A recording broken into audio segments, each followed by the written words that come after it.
Момчето што сакаше да учи женските ѓолштиња. Чита Александар Станојков. Едно момче многу мукает беше се чинело за да се учи за женските ѓолштиња, како си лажат мажите за да прават лоши работи.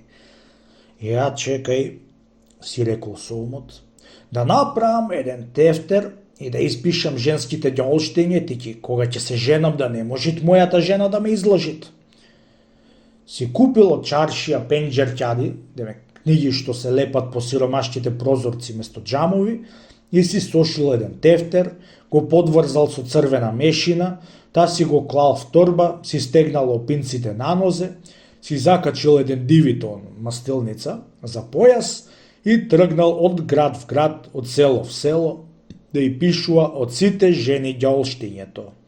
Шетал токму 3 години време и на враќање дома кондисал во едно село при еден домаќин. Домаќинот го пречекал рисјански и го прашал од кај иди и кај одит.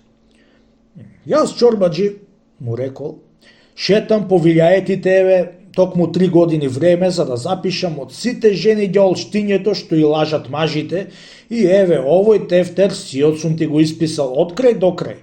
Само неколку ливчења ми останаа колку да и пишам од вашите жени и право дома ќе си одам та ќе се женам после. Да ако можит нека ми мрдни жената ми пред мене и да ме излажит. Снаму од чорбаджијата беше го слушала и бидејќи беше била многу итра, му кројала еден ќулав. Го внесла вечерта во едно одејче и му оставила мезе круши за сораќија. Ватила да му зборува некои зборови како за млад човек и момчето ја поватил за рака кога му подала чашата со раќија. Чија жена ваѓаш ти бре никаквику, му рекла, ами знаеш сега ако му викнам на мажите? И дала вик што да можит по мажите. Дотрчаа мажите да видат заошто вика толку жената.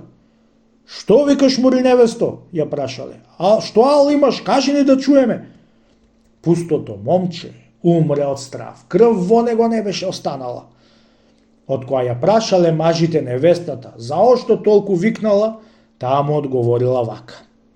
Море како да не викам бре мажи, кога момчето ќе се удаеше уште за троа, со една палена круша што му се запре в грло.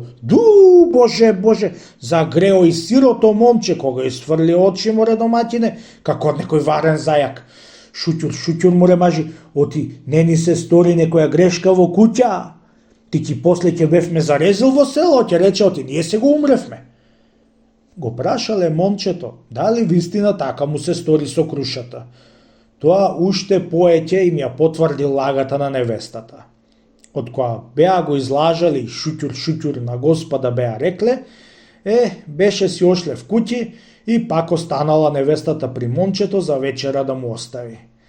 Момченце, му рекла, оваа ѓолштиња те бендиса али не те бендиса? Отвори тефтеро и пиши ја, да ако сакаш последи некој час у нас да те научам уште многу ѓолштиње, што ти ни на сонот не си истонувал. И друго да ти кажам, ти дури си жив да шеташ по земјава и да ги пишуваш сите женски ѓолштиње, не е возможно да и допишиш, туку ако ме слушаш мене.